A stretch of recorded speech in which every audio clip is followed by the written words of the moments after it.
Assalamu alaikum wa rahmatullahi wa barakatuh, my beloved sisters in Islam. Today I want to remind you of something powerful, and I say it with love. Stop being a soft woman in the wrong way. Islam does not call you to be walked over, used, or broken by this world. No, my sister. Islam calls you to be dignified, resilient, and firm. Let me tell you, softness of the heart is beautiful, but being soft in your principles, soft in your self-worth, and soft in the face of harm, that is not Islam. That is not what our mother Khadija Ra taught us. That is not how Aisha Ra lived. That is not what Fatima Ra showed. They were loving, yes, but they were also sharp, wise, and confident. They could not be manipulated, not even by the strongest men. Why? Because they were anchored in their faith, in their purpose, in their identity as believing women. My sister, strength is not arrogance.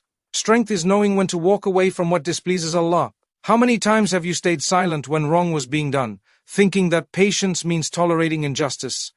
Wallahi, true patience is standing firm while obeying Allah. It's not hiding your voice when truth needs to be spoken. It's not ignoring disrespect because you fear rejection. That is not patience, that is fear. The Prophet Muhammad said, "The strong is not the one who can wrestle, but the one who controls himself in anger." Bukhari and Muslim. So control your emotions, yes, but don't suppress your worth. Don't become someone who needs constant praise to feel alive. Don't be so soft that you melt under pressure from others who don't even fear Allah. You don't need to fight like the world fights, but you do need to stand like the believing women stood, with dignity, with boundaries, with purpose. Sisters, listen carefully. The more you place your value in what people say, the softer you become in the wrong ways. But the more you place your worth in what Allah thinks of you, the stronger and more radiant you become. In this world, people will test you. Some will try to silence you. Some will try to use you. But if your connection with Allah is strong, no one can break you. So today I remind you, stop being soft in your deen. Stop being soft in your standards. Stop being soft when Allah created you to be strong. May Allah grant you strength like Maryam Az, wisdom like Aisha Ra, and courage like Khawla bint al-Azwar Ra. Ameen. Islam honors strength in women, not just physical or worldly strength, but inner, spiritual, and emotional resilience. Often when people talk about women in religion, they assume that Islam calls women to be quiet, submissive, and passive. But that is a misunderstanding.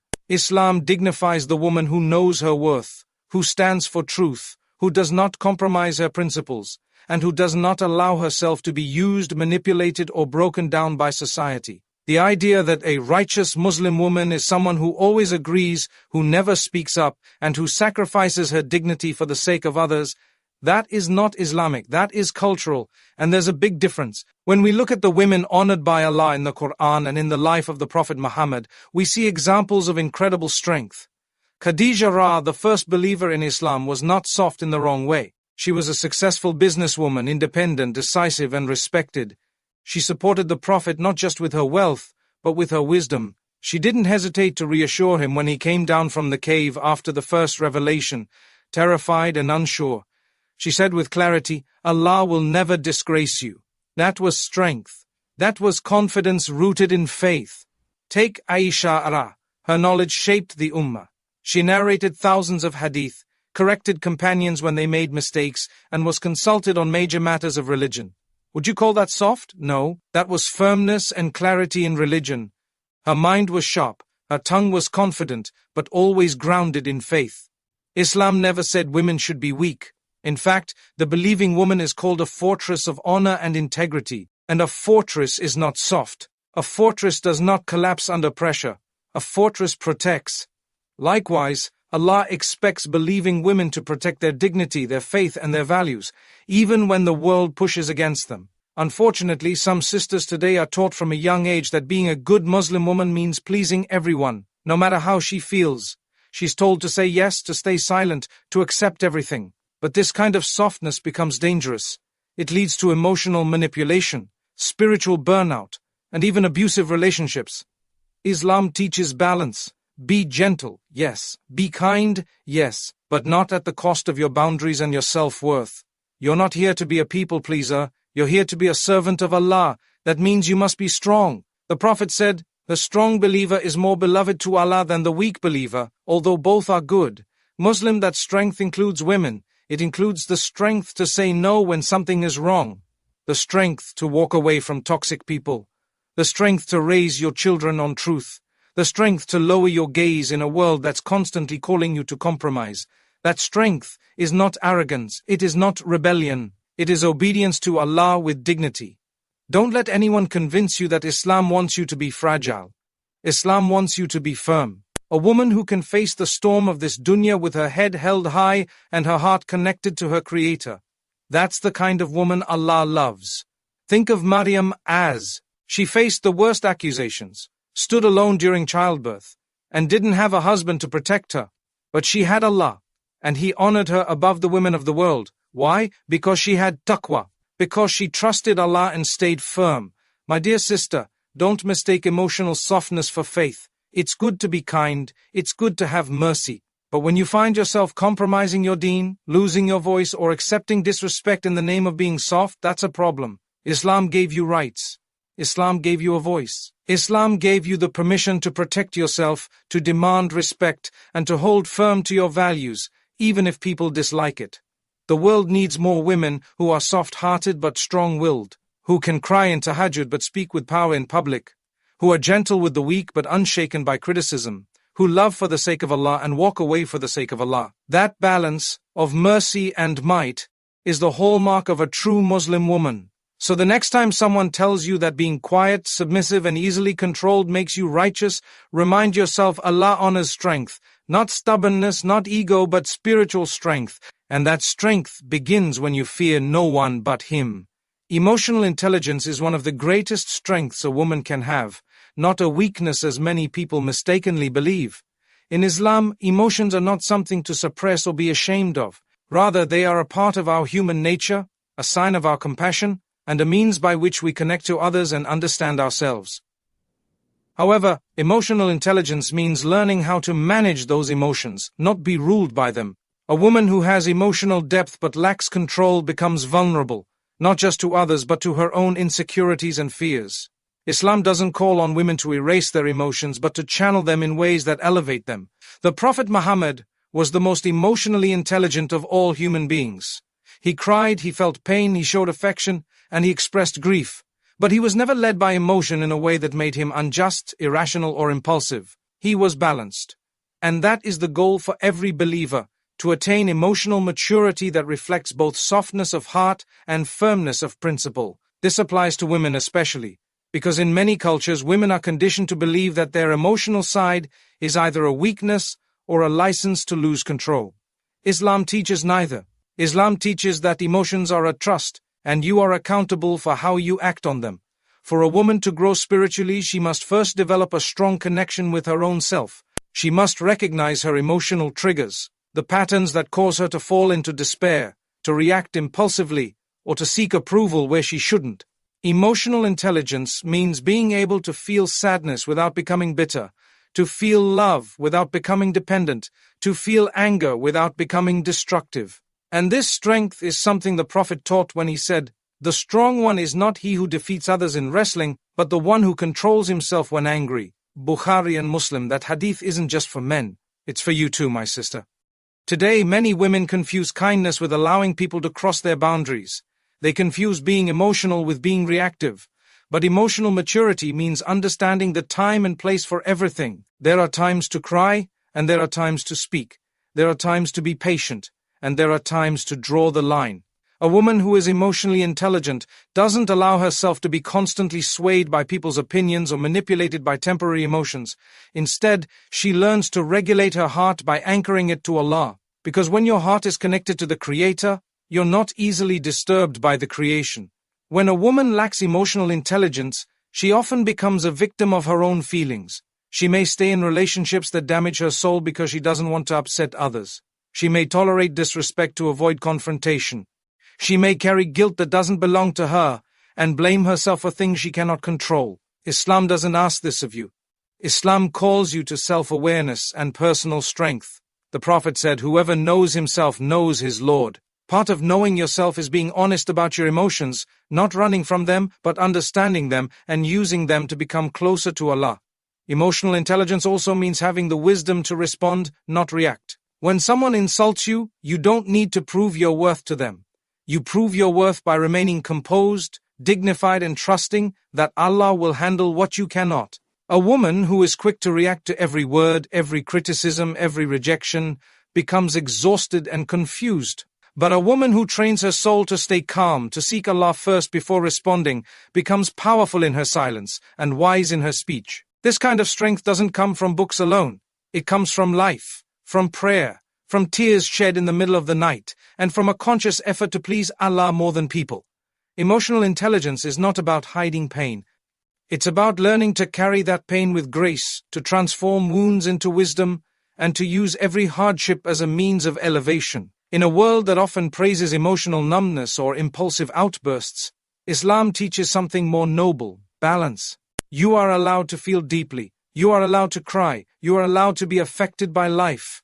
But you are not meant to drown in those feelings. You are meant to rise above them, grow from them, and let them bring you closer to your Lord. So, my dear sister, do not let anyone convince you that your emotional side makes you weak. What makes you weak is being ruled by emotions you haven't understood. What makes you strong is the ability to feel with depth but respond with wisdom. That is emotional intelligence. And that, in the sight of Allah, is real strength. Many women today confuse sabr, patience, with staying silent in the face of injustice. They believe that tolerating harmful behavior, enduring toxic environments, and never speaking up for themselves is part of being a good Muslim woman. But that's not sabr. That's not what Islam teaches. True patience is not passive. It is not weak. It is not silent when silence allows harm to continue. In Islam, sabr is strength. It is the ability to endure with dignity, to respond to hardship with action rooted in faith, and to stand firm in truth even when it's difficult. There is no virtue in allowing yourself to be mistreated in the name of patience. Allah does not call upon His believing servants to be doormats. He commands them to stand for justice, even if it is against themselves or their loved ones. In Surah An-Nisa, Allah says, "Sent, O you who have believed, be persistently standing firm in justice, witnesses for Allah, even if it be against yourselves or parents or relatives." Quran 4:13-5. This verse applies to everyone, men and women. Islam does not differentiate between the moral responsibility of each believer when it comes to standing for what is right. So why are so many women taught that they must tolerate oppression for the sake of peace? That is not Islam. That is a misunderstanding of what sabr truly means. There is a reason why Islam forbids zulm, injustice in all its forms. Whether it is done by a ruler, a spouse, a parent, or a friend, zulm is something Allah Himself has declared forbidden. The Prophet said in a hadith Qudsi, "O my servants, I have forbidden injustice for myself and have made it forbidden among you, so do not oppress one another." Muslim. If Allah forbade injustice even upon Himself, how can we think that enduring injustice is somehow noble? Yes, there are times when we are tested, times when patience is necessary. But patience is not the same as silence. For example, when you are being wronged and you continue to make dua, take action and protect your dignity, that is sabr. But when you allow someone to keep harming you, disrespecting you, and you do nothing to stop it, thinking that this is your religious duty, that is not sabr, that is self-neglect. Islam never encourages you to neglect yourself. The Prophet said, there should be neither harming nor reciprocating harm. Ibn Majah, this hadith is a foundational principle in Islamic ethics. It tells us that both harming others and allowing harm to continue are against the spirit of Islam. So if you are in a situation where you are constantly being mistreated, whether emotionally, physically, or verbally, and you remain in that situation believing it is part of your faith to do so, you need to re-evaluate. Islam commands you to protect your dignity and your heart. Look at how the Prophet treated women. He never allowed their voices to be silenced. Women came to him with their complaints, their questions, and their concerns. And he listened. He didn't tell them, "Be patient and remain silent." He addressed their pain. When one woman came to complain about her husband's harsh behavior in Surah Al-Mujadilah, Allah revealed verses acknowledging her pain and injustice. Indeed, Allah has heard the statement of the woman who argues with you, O Muhammad, concerning her husband. Quran 58:1. If Allah heard her voice from above the heavens, how can we tell women today to stay silent? We must understand that sabr is an active process. It involves spiritual effort, emotional control, and wise action. It doesn't mean allowing someone to abuse your kindness or take advantage of your loyalty. If someone is harming you, you have every right, according to the Sharia, to defend yourself, to speak out, and to seek change. That does not make you rebellious. That makes you strong. That makes you a believer who understands the value Allah has given her. When a woman stops confusing silence with piety, she begins to live Islam the way it was meant to be lived, with confidence, with strength, and with balance. You can be a woman of sabr and still walk away from what breaks you. You can be patient and still protect your peace. Islam is not a religion that calls you to suffer quietly. It calls you to stand with dignity, to speak with wisdom, and to act with courage. So, dear sister, do not think your worth is in how much pain you can endure. Your worth is in how much faith you carry through that pain and how you use that faith to rise, protect yourself, and do what pleases Allah. True sabr is standing firm, not lying down. When we look into the lives of the greatest women in Islamic history, we do not find fragile, passive, or overly dependent personalities. What we see are examples of strength, wisdom, and courage. Women who were bold in their decisions, firm in their faith, and impactful in their communities. Islam has never asked women to be silent shadows in the background. On the contrary, it gave them a voice, rights, and roles of influence. The idea that a woman must be soft to the point of silence, or gentle to the point of being ignored, is not only un-Islamic, it is unjust. Consider Khadija bint Khuwaylid Ra, the first wife of the Prophet Muhammad. She was not just a wife, she was a powerful, wealthy businesswoman, known for her intelligence and integrity. She was so respected in Mecca that men would seek her out to do business with her. She proposed marriage to the Prophet based on his character, not societal expectations. When he received the first revelation and was shaken to his core, it was Khadija who comforted him, reminded him of his worth, and reassured him that Allah would never abandon someone like him. That's not the reaction of a soft, uncertain woman. That is the voice of strength, wisdom, and emotional stability. Then there is Aisha bint Abu Bakr Ra, the wife of the Prophet, one of the greatest scholars in our history. She narrated over 2,000 hadiths. She corrected the companions when they misunderstood the teachings of the Prophet. She was consulted in matters of fiqh, and many male companions would come to her for answers. Would we dare call her soft in the modern sense? She was sharp, expressive, educated, and deeply involved in the preservation of Islam. She had confidence in herself, because her knowledge and connection with Allah gave her inner strength. Her example shows us that being a righteous Muslim woman includes speaking up, asking questions, correcting misunderstandings, and standing on firm ground when you know the truth. Another powerful figure is Salama Ra, another wife of the Prophet. She was known for her intelligence and advice. During the Treaty of Hudaybiyah, when the Prophet was worried that his companions would not carry out a difficult command, it was Salama who gave the wise suggestion that solved the situation. The Prophet listened to her, followed her advice, and peace was restored among the people. What does this show us? That women's wisdom is not just tolerated in Islam, it is honored. Their contributions are not hidden, they are part of our legacy. Then we have Nusayba bint Ka'ab Ra, a warrior who fought in the Battle of Uhud alongside the Prophet. She took up a sword and shield, defended the Prophet when many had fled, and sustained multiple wounds in doing so. She was praised by the Prophet for her bravery. If Islam wanted women to be soft in the way that makes them incapable of strength, how do we explain the presence of a woman like Nusayba, whose actions were honored, not condemned? These examples are not exceptions. They are the standard set by Islam for women who live with purpose. They were not rude, arrogant, or reckless, but they were not weak, overly accommodating, or silent in the face of truth either. They balanced femininity with firmness, compassion with courage, and humility with self-worth. The mistake we make today is in assuming that strength is only for men, but strength has many forms. For a woman, it might be in raising a righteous child despite hardship, in speaking up against injustice, in walking away from a relationship that harms her faith, or in educating herself to serve her community. Strength is not loudness, it's not rebellion. It's the quiet determination to please Allah no matter what others expect. Islam didn't limit a woman's role to the kitchen or the house. It gave her the space to be a scholar, a businesswoman, a fighter, a leader, as long as she remains within the boundaries of modesty and sincerity. The problem today is that some women, have been conditioned to believe their strength is a threat rather than a gift. But when used for good, a woman's strength becomes a light for herself and for those around her. So if you are a woman who wants to follow the path of the righteous, don't limit yourself to someone else's narrow definition of softness. Embrace the examples that Allah gave us. Be like Khadija in your wisdom, Aisha in your intellect, Salama in your advice, and Nusayba in your courage. This is what it means to be a strong Muslim woman in the eyes of Islam, not in rebellion, but in balance, principle, and unwavering faith.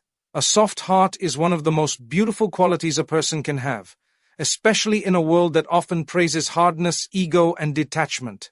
But being soft-hearted should not be confused with being emotionally weak, easily manipulated, or dependent on the approval of others. In Islam, your strength begins when your heart is connected to Allah and your self-worth is rooted in His guidance, not in the praise, validation, or attention of people. Too many women today seek constant affirmation from others, whether it be through relationships, social media, friendships, or even family, and in doing so, they weaken the very foundation of their dignity. Islam teaches that your value is not measured by how many people like you, choose you, or praise you. Your value is given by Allah.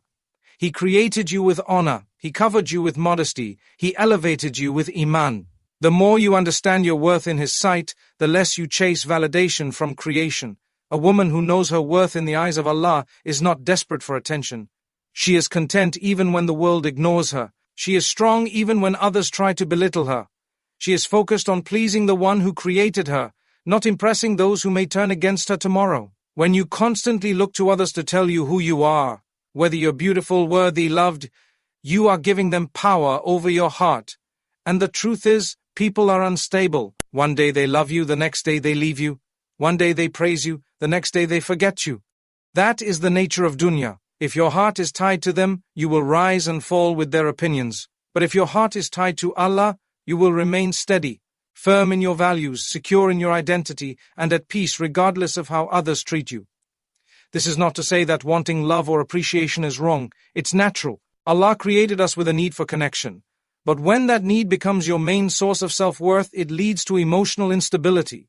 You begin to compromise your principles to be accepted. You stay in harmful situations because you fear being alone.